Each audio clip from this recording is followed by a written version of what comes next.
এ পর্যায়ে শুভ মহলার আয়োজন চলছে নোয়াখালীতেও। সেখানকার সবশেষ পরিস্থিতি জানবো, খবরাখবর জানবো, কি কি আয়োজন চলছে সেগুলো জানাবেন সহকর্মী মোতাসিম বিল্লাহ সবুজ। শুভ সকাল সবুজ। শুভ সকাল সবুজ এবং মহালয়ার শুভেচ্ছা।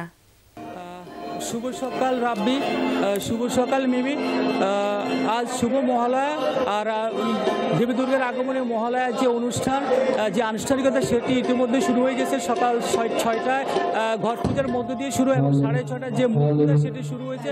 আর আজকের যে অনুষ্ঠানের যে আয়োজন সেটি আয়োজন করেছে পার্থ সারথী গীতা শিক্ষা ফাউন্ডেশন কেন্দ্রীয় কমিটি। আর আমি এখন আসি চৌমনি শ্রী শ্রী রামচন্দ্র দেবের সমাধি ক্ষেত্র। আপনাকে নিশ্চয় দেখাতে পারছি যে আনুষ্ঠানিকতা শুভ মহালয়া সেটি ইতিমধ্যে শুরু হয়ে গেছে।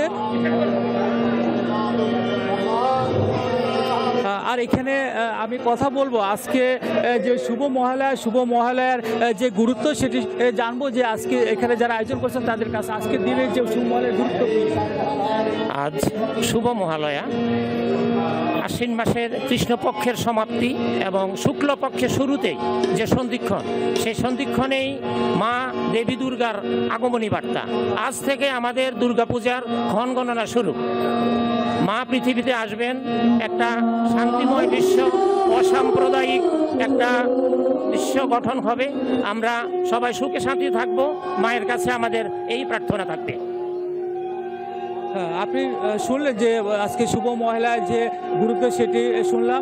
আর এখানে যেটি বলছিলাম যে আসলে সকাল 6টায় যে পূজা, যে আনুষ্ঠানিকতা ঘট পূজার মধ্যে দিয়ে শুরু হয়েছে এবং এখানে ধর্মীয় সঙ্গীত হচ্ছে, বিভিন্ন পাঠ হচ্ছে। এবং জানতে চাইবো যে আজকের দিনে আর কি আনুষ্ঠানিকতা রয়েছে আজকের এই দিনে। আজকে গীতা শিক্ষা ফাউন্ডেশনের উদ্যোগে সকাল 6টায় ঘটস্থাপন, 6:30-এ পূজা আরম্ভ, 7টায় চণ্ডীপাঠ শুরু এবং 8:30-এ দেবী আরাধনা এবং সাংস্কৃতিক অনুষ্ঠান, 9:30-এ পুষ্পাঞ্জলির পরপরে প্রসাদ বিতরণ এবং প্রসাদ বিতরণের মধ্যে দিয়ে আজকের অনুষ্ঠান এখানে সমাপ্ত হবে। ধন্যবাদ। হ্যাঁ, এখানে আসলে এখানে যে পূজা সেটি শুরু হয়েছে এবং এখন চণ্ডীপাঠ চলছে এবং এখানে ধর্মীয় সঙ্গীত, ভক্তিমূলক সঙ্গীত হচ্ছে।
শুনলেন যে এখানে ধর্মীয় সঙ্গীত, গীতা পাঠ, চণ্ডীপাঠ হচ্ছে। এখন এখানে যারা আসছেন যে এই বন্ধু জানতে চাইবে যে আজকের দিনে আপনি কি প্রার্থনা করছেন?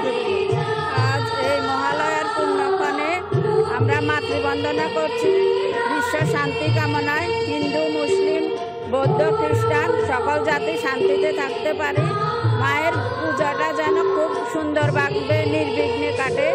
সকল জাতির কাছে এটাই আমাদের কামনা, সবাই যেন শান্তিতে থাকতে পারে।